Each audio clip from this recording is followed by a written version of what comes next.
A feleség a távoltartási végzést mutatja, ő azt mondta, persze őt is és a gyerekeket is a férj, az arcát nem akarta mutatni, de elmondta, nem egyszer őrjöngött a férfi. Bántalmazott engem is, könnyű testesértéssel jelentettem, a lányát is bántottam, őt is igazából belelökte a szobának az ablakába, és fölvetett a feje, temetett az asztalszilánkkal.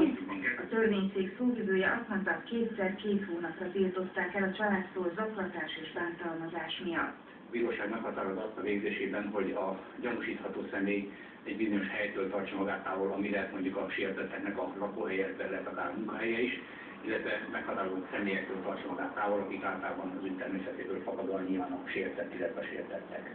A férfi aláírásokat is gyűjt. Magyarországon 2006 óta van lehetőség arra, hogy távoltartást kérjen az a nő, aki családon belüli erőszak áldozata. Ennek ellenére évente 70 nő hal meg az erőszak miatt.